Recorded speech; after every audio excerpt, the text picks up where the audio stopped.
Marie and I are driving to Walmart, so we're gonna have a car conversation.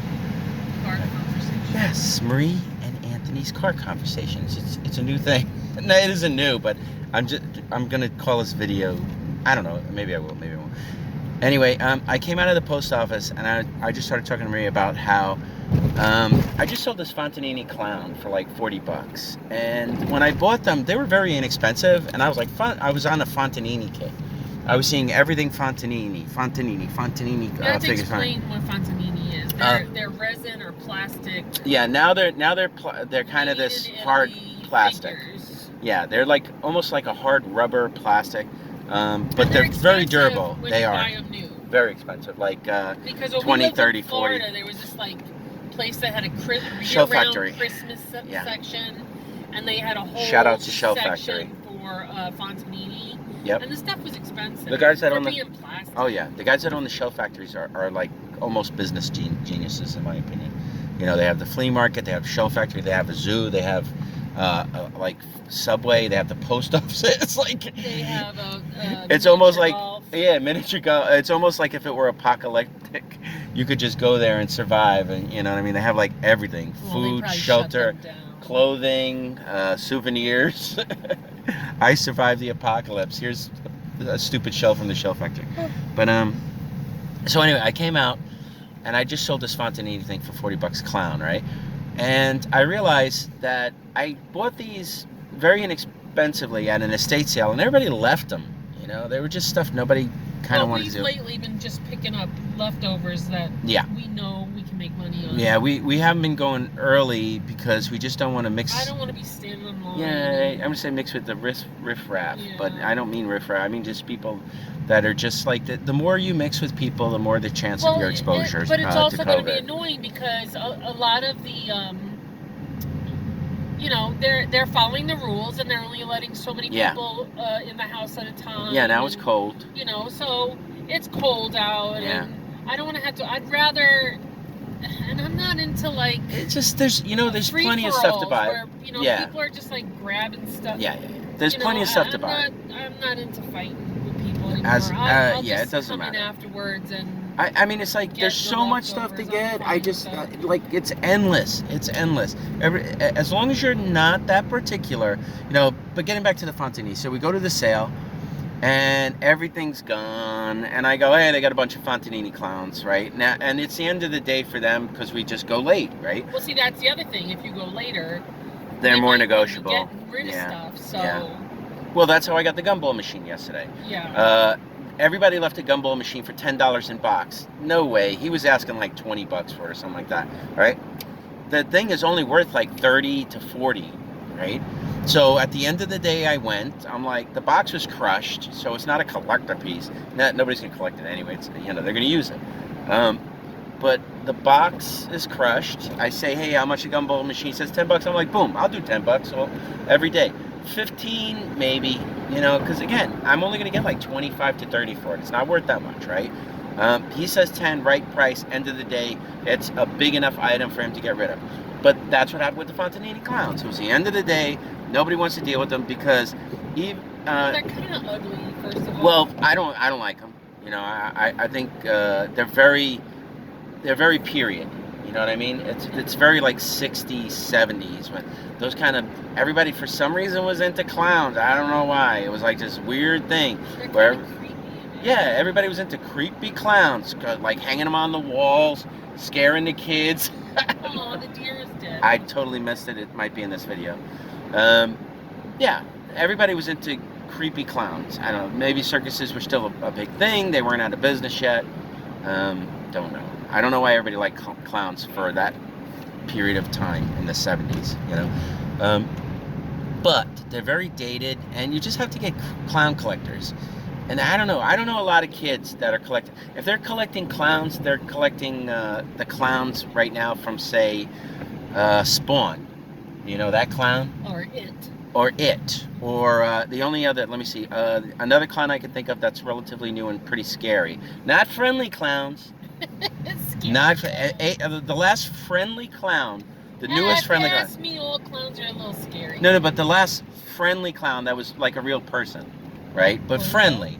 No, Bozo's too far back. It would be Krusty, and Krusty wasn't even a real clown. He was just bad clown. No, but he was like a real like an animated version of what a real person would be like if they were a clown, trying to make a living being a clown and whatever, right? See, okay. But and the other clown that I thought of was the one from the American Horror Story, right? I don't watch that. Well, there was a clown. There was an evil clown in it that just would like brutally kill people. So anyway, real bad clowns, murder clowns, murder clown. Don't go to the circus. You go to a Halloween thing. Clowns are big at Halloween, like murder house. What's that smell? It's skunk. Yeah, it smells like the other thing that they're gonna make legal. Oh. I'm gonna say it. Marijuana. Maybe this guy in the truck in front of us is smoking it. Yeah, maybe smoking it up. So anyway, I bought all these Fontanini clowns. I go home and I'm like, oh god damn it, prices. Oh, they were super cheap. What did I pay, like $5 a piece? I don't know. Now, like the stats of them being listed, they were all over the place. But then they didn't sell like that. What they sold for was all over the place, from like cheap to reasonable, like good price, right? Like maybe $40. You know, people were selling them anywhere from $15 to $40, like stupid prices. So I was like, fine. I just took pictures of them, and one I did a lot because these were all like everybody was selling them for $15. I'm like, no, I'm gonna lose too much on shipping. I'll just break even paying it $5. If I'm gonna pay like $8 to $10 on shipping, and they only sell for 15 to 20, it's like, what's the point? You know what I mean? Why even bother? So I just made those a lot, and then the other ones I just made like 35, 40, 50 bucks and whatever. So I did sell one today, and I mean, I had to wait like, I don't know, a year. And what I was saying when I got in the car is, like, a lot of people don't have that patience, especially like younger people that are listing, like kids. They want to scan it. See, like, you cannot scan a Fontanini clown. You know, there's no barcode. I've already fallen asleep. Have you? Yeah, so like, what's your point? Like, my point is if you do eBay, why do I gotta get to the point? We're going to Walmart. It's like, what's the rush? Nothing. It's like, is this interesting?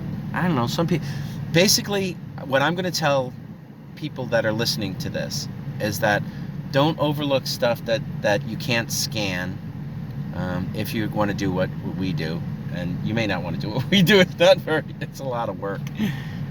But say you have to do what we do because things are the way they are, right?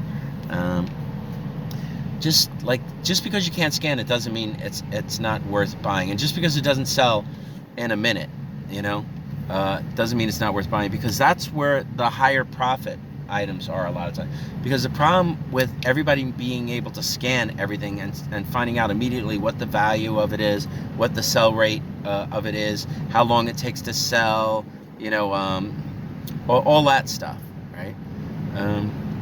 It's more like you have to know stuff sometimes. It's not about like just this is advice. Advice is boring. When you give people advice, it's boring. Advice isn't exciting, you know? Like, hey, you want some advice? And then you're already like, here it comes. Don't bother me. Here it comes. I'm gonna get advice because I don't know what I'm doing. Some idiot, some jerk is gonna try and tell me how to do stuff because I don't know what I'm doing. That's how you are. You don't like advice. I know. I don't like a lecture. No. You don't like. You go like this. Don't tell me what to do. A lecture. No, a lecture is okay. If I Googled, but I or if I looked up you lecture, you're the boss of me because you're not. That's why I call it advice. It's not advice. Take it or don't. Do whatever you want. Here's what I always say to Marie: just do what I say, and everything will be all right. But I do always say that, right? Yeah. I say, hey, don't question me. Just do what I say. No. All this time we're wasting with you asking me like questions about what I'm saying to do. It's a waste. Just do what I say. Everything will be all right. And that's the point of this video. No. Marie should just do what I say. Some stupid video is that to buy these dumb things and just... No, it's about, yeah, if you're selling stuff, you have to be patient. You know, it's like there's big money and stuff that doesn't sell immediately. Yeah, but if you're gonna fill your eBay store or whatever with stuff that like that, you're not gonna need to have storage, and you need to have to catalog your stuff so you know where it is when you sell it. Well, I mean, that's something that you should do. Like you number shelves and you put a number on the item in the description. But look, what did I just sell? Where it is on the shelf or in the box. What did I just sell for $300 that I had for 10 years? I don't know. I sold those African masks, and it was 9 years. Oh, yeah. Right? Yeah. It was $300. What did I just sell? Okay, I bought those perfumes like 4 years ago, and I could have sold them cheap right away, right? Another example is this stupid, and this isn't even big stuff. This is tiny stuff that would fit like in a corner of a shelf, right?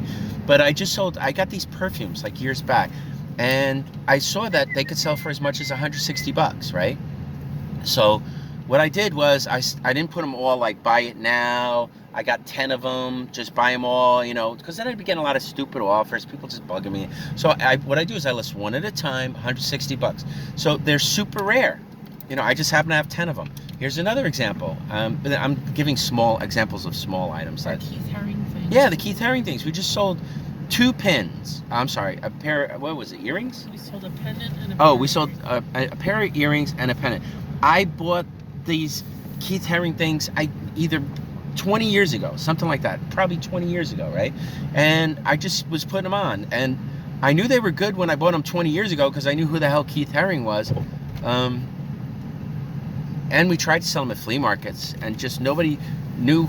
I mean, now people are becoming aware of who he is, you know, like people who know who Andy Warhol would know. It's just that people at the flea markets. Yeah. They don't know art. Well, it's high-end art, you know. It's like, but he's crossed over. He's made it mainstream pop culture. He's like Andy Warhol. If you ask somebody to name 5 artists that lived in, say, in the past 100 years, you know, they do like Dali, they do probably Andy Warhol, they do I don't know, crap.